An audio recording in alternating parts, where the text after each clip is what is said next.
Nós estamos chegando na metade da nossa série sobre os deveres da sã doutrina em 1 Timóteo. Uma das últimas cartas que Paulo escreveu, depois daqui ele escreve Tito e escreve depois 2 Timóteo. Então ele está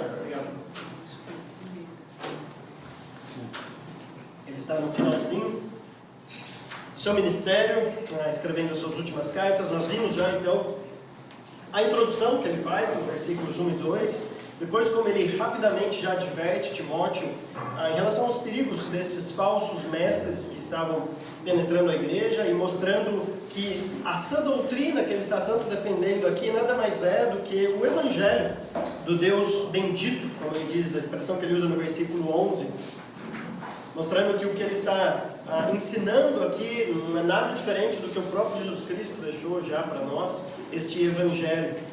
Depois ele mostrou que este evangelho, essa sã doutrina é poderosa para transformar as vidas, tanto é que o maior exemplo é a própria vida dele, que ele se coloca aqui como o pior dos pecadores. E eu lembro uma vez que o Rafa veio aqui, o Rafa Janela da Casa de Oração no Parque, ele falou, Paulo escreveu isso porque ele não nos conhecia, senão talvez ele não ia falar que ele é o pior dos pecadores. E ele fala, mesmo ele que é o pior dos pecadores, achou graça e misericórdia, porque Deus veio realmente salvar aquele que é pecador. Depois, por causa disso, ele vai instruir Timóteo em algumas coisas, no finalzinho do capítulo 1, inclusive em relação à adoração, aos nossos atos de adoração. Ele vai dizer que no capítulo 2 que as nossas orações não podem ser seletivas, lembra? Não pode fazer acepção de pessoas, só vou orar por esse, porque esse merece, aquele não merece, porque nós estamos julgando, não é isso que nós devemos fazer. Nós devemos orar por todas as pessoas, porque Deus também não age assim. Deus salva aquele que a gente menos imagina. E o próprio Paulo é um exemplo disso. Aquele que perseguia a igreja agora é um salvo em Cristo Jesus. E ele vai mostrar que essas orações não deveriam ser feitas de qualquer maneira, pelo contrário. Ele queria que os homens orassem, mas levantando mãos santas, com santidade, fazendo isso da maneira correta. E aí as mulheres também, não sendo conhecidas pela sua aparência, pela sua beleza, por ouros, mas por boas obras, mulheres de caráter realmente, que sejam conhecidas pelo seu caráter e não pela sua aparência, como isso é atual hoje para a gente. Aí no capítulo 3 ele já falou que uma liderança qualificada é essencial para preservar e para combater essa falsa doutrina, mas preservar a sã doutrina. Então ele vai falar do bispo, do presbítero, dos diáconos também. Casal aqui, nós vamos servindo como diácono. E agora ele está chegando no finalzinho do capítulo 3. Ou seja, é a metade da série. São 6 capítulos, estamos terminando o capítulo 3. Neste trechinho de 3 versículos, em que Paulo encerra o capítulo 3 de 1 Timóteo, são 3 versículos, mas nesse versículo ele vai resumir o que é essa doutrina, o conteúdo dessa doutrina e os motivos pelos quais nós devemos não só nos relacionarmos de preservar e de pregar essa doutrina, mas quais são os deveres práticos. Por que ele está falando tanto isso? Que nós temos responsabilidades uma vez que nós cremos na sã doutrina. Então ele diz assim, eu vou ler todo o trecho para vocês, são 3 versículos apenas. Ele diz a partir do versículo 14 do capítulo 3 de Paulo. 1 Timóteo, ok, obrigado. Escrevo-lhe estas coisas, embora espere ir vê-lo em breve. Mas se eu demorar, saiba como as pessoas devem comportar-se na casa de Deus, que é a igreja do Deus vivo, coluna e fundamento da verdade. Não há dúvida de que grande é o mistério da piedade. Deus foi manifestado em corpo, justificado no Espírito, visto pelos anjos, pregado entre as nações, crido no mundo e recebido na glória. Então, Paulo está dizendo para Timóteo aqui, Timóteo, eu estou escrevendo essas coisas, mas a minha intenção é vê-lo em breve. Isso é bem curioso, porque Timóteo estava em Éfeso.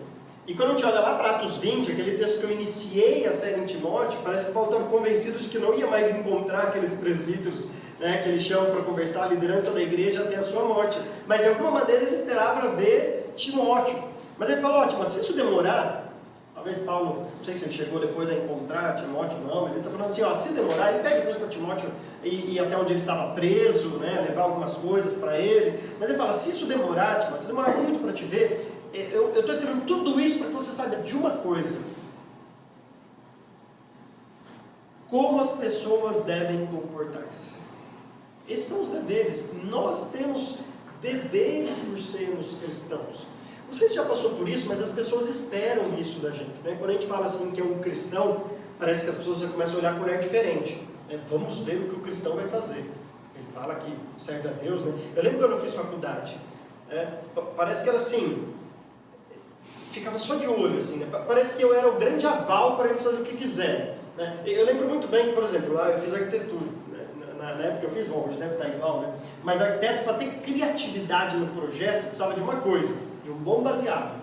Impressionante, né? O baseado era fundamental para eles terem criatividade. Todo mundo, a gente pegava uma garrafa de café e a sala inteira, a gente virava a noite para todo mundo no seu baseado. Só que tinha gente que não utilizava, como eu. Mas era impressionante que tinha algumas pessoas que não usavam, que eles deixavam em paz.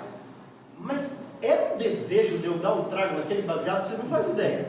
A minha vontade falava assim, tipo, por que vocês não vão encher os outros lá que não fumam e querem fazer questão que eu dê um trago nesse baseado? Mas é aquela questão assim de que se o crente faz, então parece que assim, justifica os seus atos, né? Porque até o crente faz isso. Então, mesmo que inconsciente, a sociedade tem uma certa expectativa em relação aos cristãos. Claro, a gente fala que crê em Deus e as pessoas esperam que você vai viver uma vida diferente. É isso que o Paulo está ensinando nessa carta. Paulo está falando, olha, o que eu estou escrevendo para você, Timóteo, se a gente demorar para se encontrar, é como as pessoas devem comportar-se. Agora, o título que eu dei para essa mensagem é a educação na casa de Deus. E por que eu usei esse termo educação? Não no sentido didático, né, de vai ter uma aula, mas educação, porque quando a gente olha uma criança comportadinha, a gente fala, né, que criança educada, né? Olha que criança educada. Então é nesse sentido, a educação na casa de Deus, como nós devemos nos portar. Agora, aqui especificamente, Paulo não fala como devemos nos portar. Ele já falou antes, né? Se você perdeu as séries, entra lá no YouTube, vê as séries, mas algumas mensagens antes ele já falou como nós devemos nos portar, capítulo 2 ele falou isso, e mais para frente ele também vai falar como nós devemos nos portar. Há muitas questões práticas aqui, mas aqui ele não vai mostrar como nós devemos comportar, ele só está falando que ele está escrevendo sobre isso, na carta toda. O que ele vai fazer aqui é dar 3 motivos bem convincentes para nos convencer de que nós devemos de fato dar atenção para tudo isso que ele está falando. Os 3 motivos são esses. Primeiro, ele diz, versículo 15: se eu demorar, saiba como as pessoas devem comportar-se na casa de Deus. O primeiro motivo é que nós somos casa de Deus. Paulo lembra isso para a gente. Talvez, só lendo até aqui, você identifique essa casa de Deus com o quê? Eu vou até a casa de Deus, né? Quando a gente abre essa porta aqui, eu vou até lá. Mas não é essa a ideia. A ideia do Novo Testamento, aliás, essa ideia de casa de Deus é muito interessante, porque quando a gente olha desde Gênesis até Apocalipse, a habitação de Deus com o seu povo é um tema que percorre todas as Escrituras, mas ele vai mudando. É muito interessante. Por exemplo, lá no Jardim do Éden, Deus caminhava com o homem.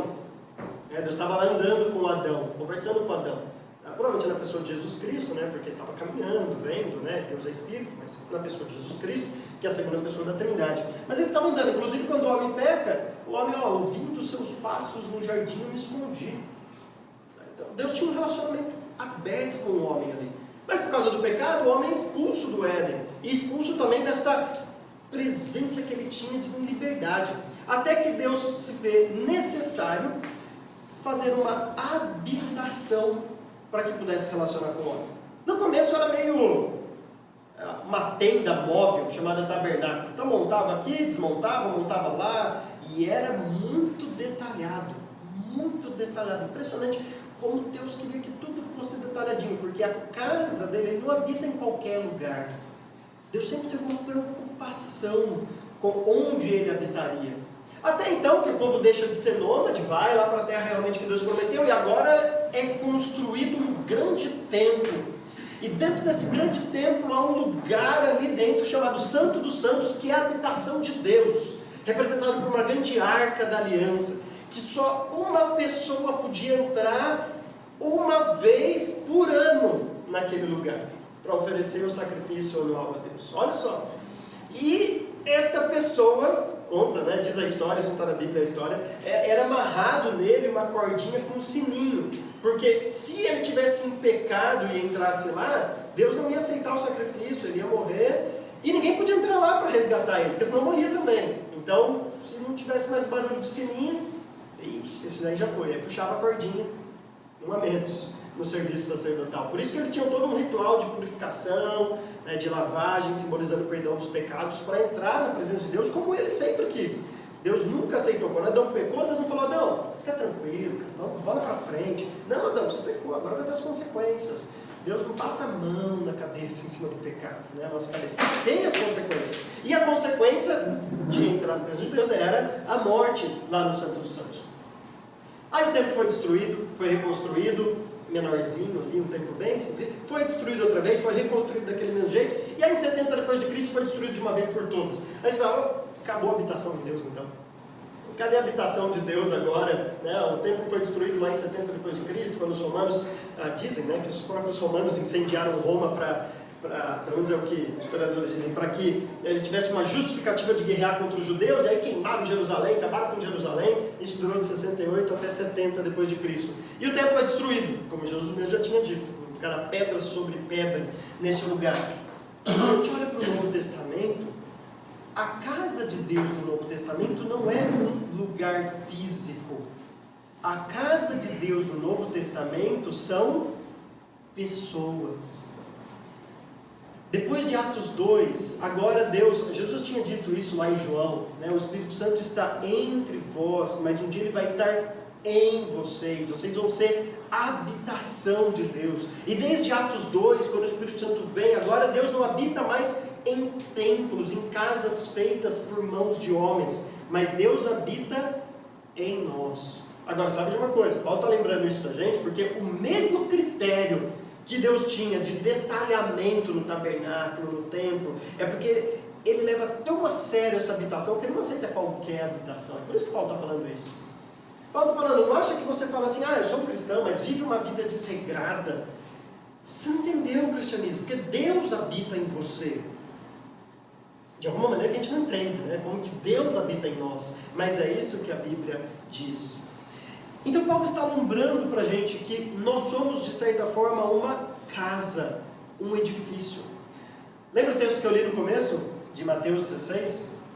Eu não li a continuação do texto, porque Jesus pergunta: quem que as pessoas dizem que eu sou? E ele fala: Jesus, estão falando aí que o Senhor é João Batista, é os profetas, Jeremias, um dos profetas, enfim, Elias. Estão falando um monte de coisa do Senhor aí. E ele não dá nem aí porque os outros estão falando, né, que é uma grande lição para a gente, mas fala: e vocês? Quem dizem que eu sou? Aí Pedro fala: tu és o Cristo, Filho do Deus vivo.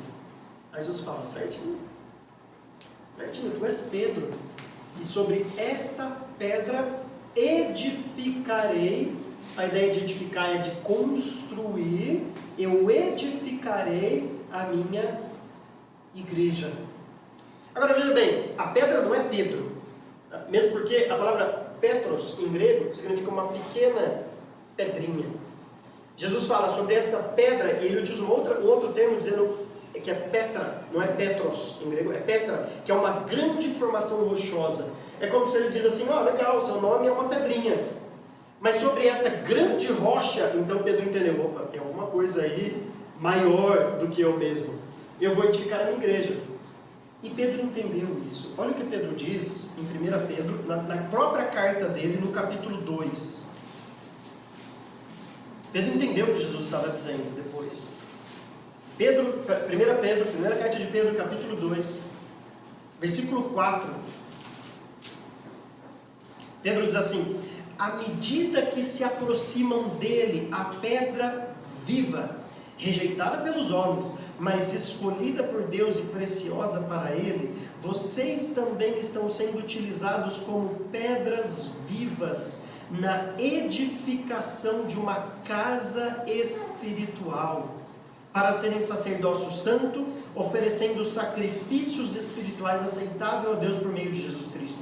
Por isso, pois assim é dito na Escritura: eis que ponho em Sião uma pedra angular, escolhida e preciosa, e aquele que nela confia jamais será envergonhado. Portanto, para vocês, os que creem, esta pedra é preciosa, mas para os que não creem, a pedra que os construtores rejeitaram tornou-se a pedra angular, e pedra de tropeço e rocha que faz cair. Os que não creem tropeçam, porque desobedecem a mensagem, para o que também foram destinados. Vocês, porém, são geração eleita, sacerdócio real, nação santa, povo exclusivo de Deus, para anunciar as grandezas daquele que os chamou das trevas para a sua maravilhosa luz. Naquela época, a arquitetura necessitava de uma pedra angular. Lembra que as casas eram feitas de pedras, grandes pedras mesmo, uma empilhada em cima da outra. O que era a pedra angular? Essa pedra fundamental era a primeira pedra colocada, que tinha que ser colocada na posição certa, porque ela ia dar o alinhamento de toda a residência. Se ela tivesse um pouquinho assim, meio desalinhada, lá pra frente, sabe aquilo que no comecinho você não percebe, mas aí quando você vai continuando, você vai ver, ixi, deu bem errado de onde era para estar. Aí entrou no terreno do vizinho, aí você se lascou. Aquela pedra tinha que ser bem colocada, a pedra angular. O que Pedro está dizendo, ele entendeu aquilo que Jesus disse, falou: nós não somos essa pedra, eu não sou essa pedra. Essa pedra é Jesus Cristo. O que nós somos, nós estamos sendo utilizados como pedras na formação desta casa espiritual. Uma vez colocado a primeira pedra, a pedra angular, que os homens rejeitaram, mas que Deus colocou, e porque os homens rejeitaram, virou a pedra de tropeço. É justamente aquilo que faz as pessoas tropeçarem, porque elas não creem em Cristo como seu Salvador. Ele fala: vocês que creem, vocês sim, além de ser povo de Deus, estão sendo utilizados como pedras para a edificação desta casa espiritual. É isso que o Paulo está nos lembrando. Nós somos casa de Deus, habitação de Deus. E para deixar isso bem claro, volta lá para 1 Timóteo, capítulo 3. Para deixar isso bem claro, agora Paulo vai dar o segundo motivo para nós sabermos como devemos nos comportar para essa educação. Então, se eu demorar, saiba como as pessoas devem comportar-se na casa de Deus, que é a igreja do Deus vivo. Ele está lembrando, esta casa agora é a igreja. Agora, mais uma vez, hoje em dia a gente usa a palavra igreja, né? Eu vou até a igreja, parece que a igreja é isso daqui. Gente, isso daqui é uma casa, do pai do Mateus, alugado. Isso daqui, depois que a gente fecha a porta, desliga o ar, desliga a senha da internet, né? O coisinho da internet, porque é importante, né? Desligou o aparelhinho do Wi-Fi, aí o pessoal vai, vamos embora, né? Não tem mais o que fazer aqui. Então, desligou o Wi-Fi, desligou o ar-condicionado, pagou as luzes, saiu, isso aqui é uma construção. Isso aqui é uma construção. Um prédio. Claro que é um prédio que Deus escolheu para que a gente reunisse aqui, pelo menos por um tempo, até não caber mais, enfim, um presente que a gente ganhou realmente, mas é um prédio. É curioso, eu já conheci várias igrejas, a igreja começou a crescer, e já propuseram assim, aliás, eu passei por isso uma vez, o que se a gente comprar outro lugar? Eu falei, mas esse prédio foi onde eu conheci a Cristo, meus filhos cresceram aqui. Cara, que não é um prédio, são paredes. Deus não habita mais em prédios. Você não vai até a igreja, você é a igreja. Isso aqui é a habitação de Deus quando a igreja está reunida. Nós somos a igreja de Deus. A igreja não é parede, a igreja são pessoas, ou é pessoas. Então Paulo está nos lembrando disso. Agora é curioso que ele faz questão de afirmar que é a igreja do Deus vivo. Paulo está falando, sabe por que eu estou dando tantas normas para vocês de como vocês devem viver o cristianismo? Porque essa doutrina reflete que a igreja é de Deus. Geralmente as pessoas perguntam, né, qual que é a sua igreja e tudo mais. Aí não tem problema, né, porque você é parte dessa igreja. Eu falo, minha igreja é aquela ali, a igreja falando de tal, ok. Mas entendam isso, não é porque eu sou líder da igreja, ou não é por qualquer pessoa aqui que a igreja é nossa. A igreja continua sendo de Deus. Porque se a igreja fosse nossa, se fosse minha, a gente já está passando um filminho aqui, todo mundo comendo pipoca, né? Não seria mais legal assim? Sabe? A igreja não é nossa, não é a gente que decide o que faz com elas. Se a igreja fosse nossa, uma pessoa estava em pecado, a gente ia falar, deixa para lá, vamos embora. Não, a Bíblia que nos fala o que nós devemos fazer com a igreja. A igreja é de Deus. A igreja não é nossa, não é a gente que decide, é projeto dele. Jesus falou antes de começar a igreja, que só começa mais para frente, ele falou para Pedro, sobre esta pedra edificarei a minha igreja. Ele está falando para os apóstolos, ele está falando, a igreja não é de vocês, apóstolos. Vocês, os 12 ali, depois Judas morreu, né, se matou, entrou em outro lugar, depois Paulo, vocês, apóstolos, vão lançar os fundamentos, a doutrina inicial, mas a igreja não é de vocês. Não é vocês que decidem o que fazem com ela. E também não é vocês que decidem como se portam como igreja. Então Paulo está lembrando isso para a gente. Aliás, quando a gente olha lá em Atos 20, eu estou sempre voltando para esse texto, porque é o contexto da carta a Timóteo. Quando Paulo lá chama os presbíteros para conversar, ele diz, e ele faz questão de lembrar exatamente isso para aquela liderança daquela igreja. Ele fala em Atos 20 e 28, cuidem de vocês mesmos e de todo o rebanho, sobre o qual o Espírito Santo os colocou como bispos para pastorearem a igreja de Deus. Vocês são líderes da igreja, mas a igreja não é sua. Você não faz o que você quer com a igreja. Tem gente que acha que a igreja assim, vou começar uma igreja, porque eu quero fazer isso, eu quero fazer isso. Mas peraí, você não entendeu. Você não entendeu. Aliás, eu lembro que quando eu decidi deixar a arquitetura para ir para um seminário, aonde eu trabalhava lá em Piracicaba, né, eu tenho muito contato ainda, muita amizade com os arquitetos lá daquele escritório, mas é porque eu estava conversando com um deles, mas eu fui para Piracicaba e fui lá, e um deles falou assim para mim, rapaz, você vai deixar a arquitetura para trabalhar com ser pastor? Eu falei, vou. Ele falou assim, quando a sua igreja estiver dando muito dinheiro, você me chama para ser pastor, para ser tesoureiro. Ele falou, você me chama para ser tesoureiro da igreja. Aí eu olhei e falei, tá bom, relevar uma afirmação dessa. Mas tem gente que acha que é isso, tem gente que acha que assim, não, vou começar a igreja para ficar rico, vou começar a igreja porque eu quero fazer isso, eu quero fazer aquilo. Paulo está lembrando esses líderes. Então assim, vocês vão pastorear a igreja de Deus, sabe por quê? Ele continua, que ele comprou com o seu próprio sangue. Eu não morri por ninguém. Eu não dei meu sangue por ninguém. Os apóstolos não deram sangue por ninguém. Esses líderes da igreja de Éfeso não deram, Timóteo não deu sangue por ninguém. Deus verteu o seu sangue para comprar a igreja para ele. Por isso que a igreja continua sendo dele. Paulo faz questão de lembrar isso. Agora, não só isso, Paulo fala, a igreja do Deus vivo. Deus está vivo. Não pensa que Deus comprou a igreja, agora ficou ausente, está lá descansando. Não, Deus está ativo. Deus está vendo tudo que está acontecendo com a igreja. Ele preserva a igreja, ele cuida da igreja, ele age na igreja, ele interage por meio da igreja. Ele se comunica ao mundo por meio também da igreja, da pregação, do ministério como igreja. E eu espero, depois do curso que nós tivemos aqui essa semana, que Deus impacte inclusive a nossa comunidade por meio daquilo que a gente está querendo fazer na igreja, aquele centro de aconselhamento e tudo mais. Enfim, Deus está vivo, ativo, porque a igreja é dele, é projeto dele. Ou seja, Deus quer se fazer presente no mundo pela igreja. É isso que ele escolheu. No passado ele escolheu um tabernáculo, depois ele escolheu um templo, mas hoje ele não escolhe mais um lugar. Não é em Jerusalém. Se for para Jerusalém, tem gente que vai lá para a Terra Santa, um dia se tiver dinheiro, quem sabe, pode ir lá conhecer. Mas lá não é mais do que aqui, porque não existe mais um lugar. Agora são pessoas. Foi assim que Deus escolheu. Justamente por causa disso, Paulo agora vai dar o terceiro argumento, pelo qual nós devemos nos portar de maneira correta. Ele diz, na casa de Deus, que é a igreja do Deus vivo, coluna e fundamento da verdade.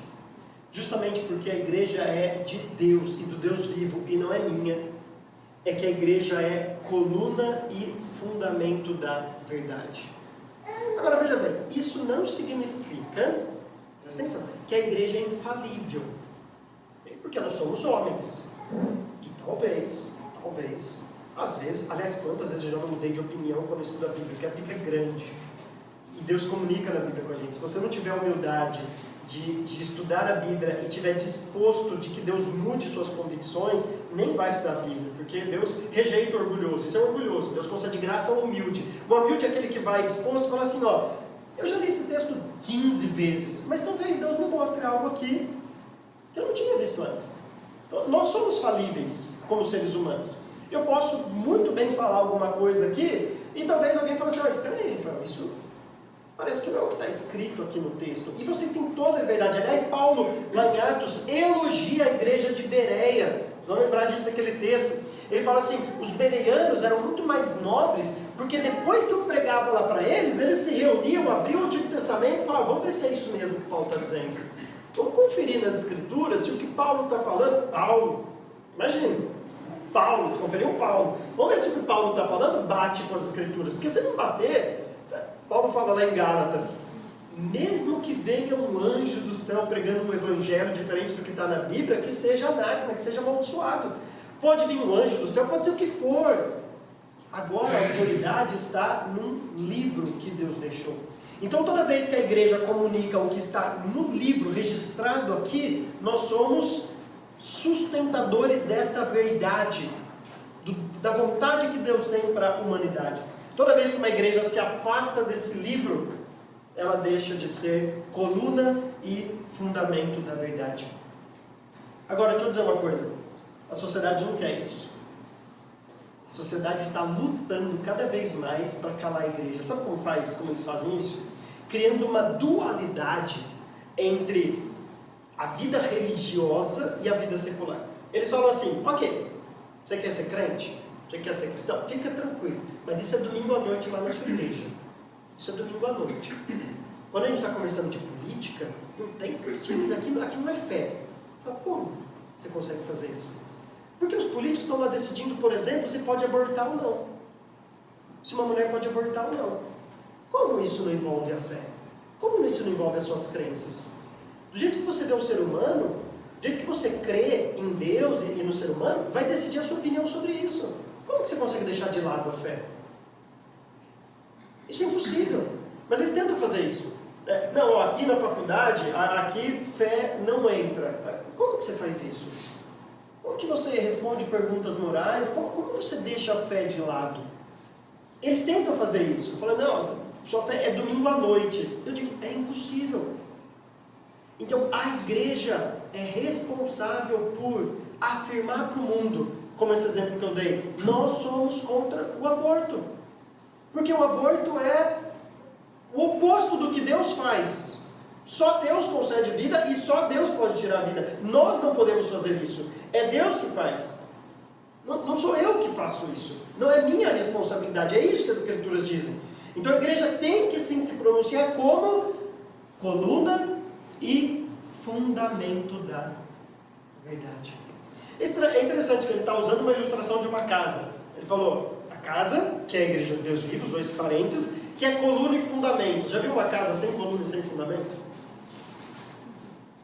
Tenta fazer uma casa sem isso, né?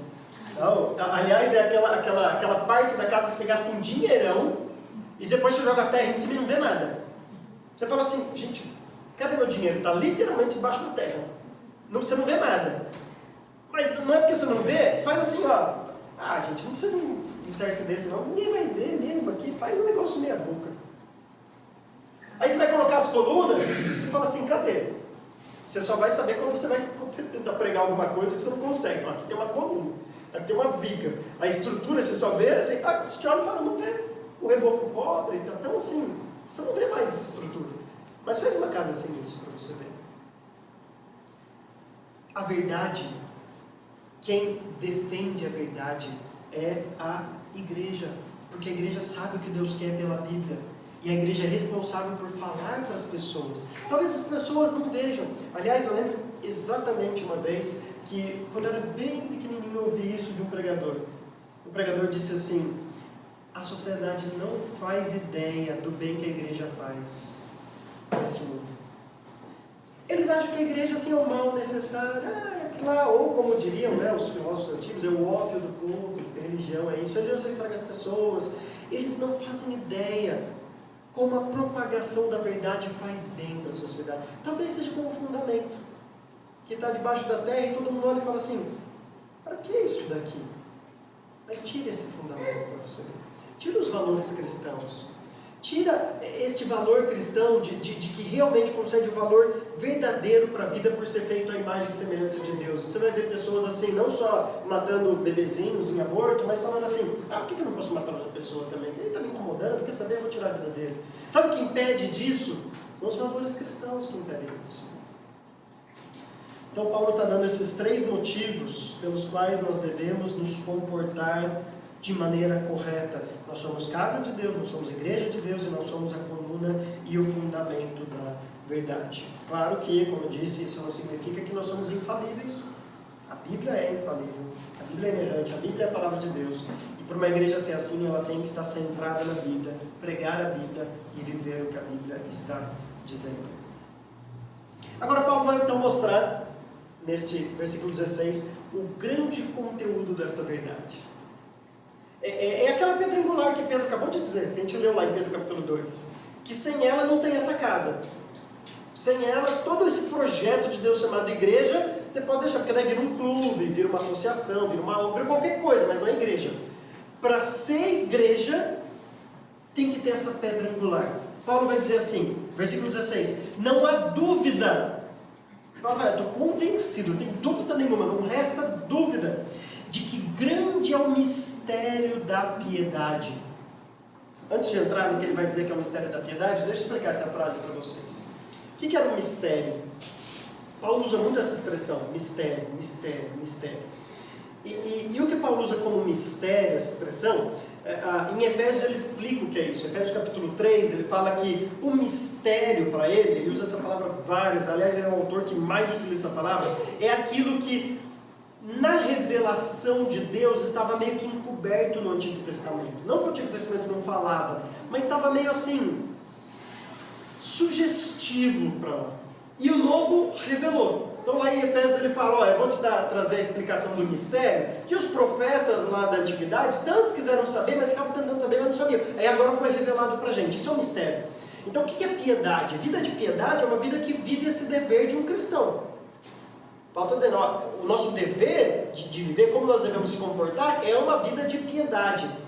Mas essa vida de piedade há um mistério que envolve essa vida. Porque há algo que é fundamental para viver isso. Que lá no Antigo Testamento estava prometido desde Gênesis capítulo 3, versículo 15. Quando Deus falou para a serpente, o descendente da mulher vai te ferir a sua cabeça. Mas a gente não sabia quem era. Descendente da mulher? Aí Deus chega para Abraão e fala, Abraão, em ti todas as famílias da terra vão ser abençoadas. A gente fala, como isso é possível? Gálatas vai explicar, por meio do descendente. Aí Deus chega para Davi e fala assim, Davi, vai vir um descendente seu aí, que o trono dele não vai se afastar, ele vai reinar para sempre. Aí o filho dele morre, aí você pensa, cadê? Esse que é reinar para sempre. O Antigo Testamento já deixava isso claro, mas assim, claro porque a gente tem o Novo Testamento. Agora a gente vê o Novo e fala, Gênesis 3,15 fala de Jesus, Deus falando para Abraão é Jesus Cristo, o descendente de Davi é Jesus Cristo. Ficou claro, então Paulo fala, esse é o mistério da piedade, ou seja, essa é a condição mínima necessária para você viver esse dever, essa educação da casa de Deus. Ele diz, 2 pontos, e aí vem esse hino belíssimo sobre a pessoa de Jesus Cristo. Deus foi manifestado em corpo, justificado no Espírito, visto pelos anjos, pregado entre as nações, crido no mundo e recebido na glória. Paulo está descrevendo o que Cristo veio fazer aqui e o que ele continuou fazendo aqui. Sempre quando eu vejo esse trecho aqui, eu lembro de que Lucas escreve lá no comecinho de Atos. Lucas escreveu um livro inteiro, que é o Evangelho de Lucas, que conta a vida de Jesus Cristo. Aí ele começa o livro de Atos fazendo assim, Teófilo, que é para quem ele escreve, né? Agora eu vou continuar escrevendo para você o que Jesus vai continuar a fazer. Ele falou assim, eu escrevi o que Jesus começou a fazer. Então você imagina, agora é o que Jesus vai continuar a fazer. Mas no capítulo 1, Jesus some. Ele vai para o céu. Aí ficam lá 11 pessoas. Depois eles escolhem Matias para substituir, que é o filhinho. Não, esse é o outro Matias, né? Não é esse. Eles escolhem Matias para substituir. Aí você fala, cadê Jesus? Mas como assim Jesus vai continuar a fazer se ele não está mais lá? mas é porque agora é por meio da igreja. E olha que interessante, Deus foi manifestado em corpo. Jesus se encarnou aqui. Ele veio habitar com os homens. Ele viveu 30 e poucos anos aqui, em corpo, manifestado mesmo em corpo. Você imagina, Deus com carne e osso. Que humilhação para Deus. Ter carne, ter osso, ter pele, ser como um de nós. Isso, claro, pressupõe tudo que ele veio fazer aqui, a sua morte sacrificial em nosso lugar. Depois ele foi justificado no Espírito.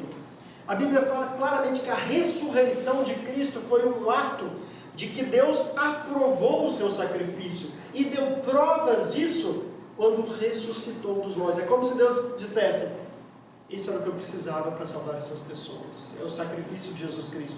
Por isso que ele é justificado no Espírito. Não é que ele precisava ser justificado, mas ele foi aceito. Deus falou assim: exatamente isso que eu queria. Era este sacrifício que era necessário para salvar os homens. Deus foi manifestado em corpo, justificado no Espírito. Depois ele foi visto pelos anjos.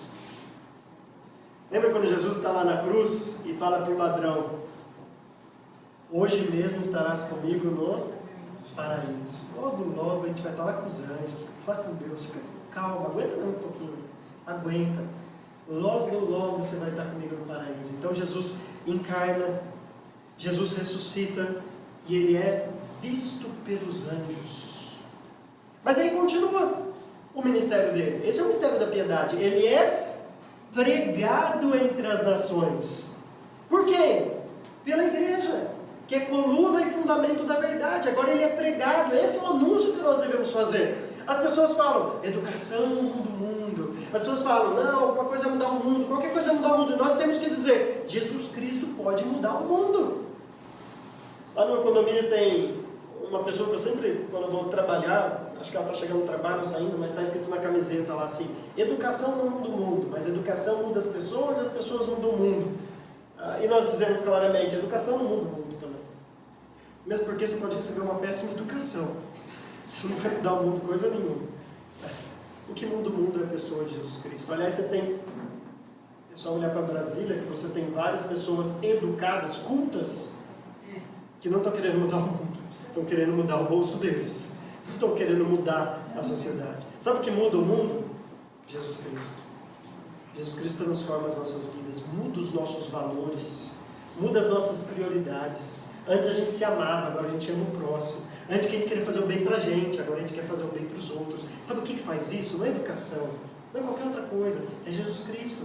Por isso que ele é pregado entre as nações, ele é crido no mundo. Quando a gente olha o livro de Atos, 120 pessoas reunidas lá em Atos 2, e depois 3.000 pessoas se convertem, mais para frente 5.000 pessoas começam a fazer parte da igreja, e a gente termina o primeiro século da história da igreja. De 120 pessoas a gente passa para 4 milhões de cristãos no primeiro século, e com gente morrendo, sendo perseguida por Nero, por Diocleciano, por todos aqueles imperadores que eram contrários ao cristianismo, que jogavam eles no Coliseu, e o cristianismo estava sendo, Jesus Cristo sendo crido no mundo, e até hoje isso acontece. E ele foi também recebido na glória. Queria fazer uma notinha pessoal aqui. Essa palavrinha grega traduzida por recebido na glória também pode ser traduzida por levantado, e eu creio que essa é a melhor tradução para esse texto. A minha versão traz recebido na glória, mas essa palavra pode ser traduzida por levantado em glória, e aí não na glória, porque ele já falou que ele foi visto pelos anjos, já falou da ascensão dele, mas parece que o que ele está dizendo aqui é que agora Cristo está sendo pregado pelo mundo, crido no mundo, ou seja, ele está sendo exaltado em glória. Mas quem que faz isso? A sociedade faz isso? Os homens fazem isso? A igreja faz isso, desde que a igreja se comporte do jeito que ela deve se comportar. Quando as pessoas olham para a igreja e a igreja vive do jeito que Deus criou para ela viver, Cristo vai ser exaltado, vai ser levantado em glória. Agora, quando a igreja dá um péssimo testemunho, como a igreja não sabe como se comportar como casa de Deus, aí Cristo é envergonhado por mim. Aí nós envergonhamos o nome de Deus.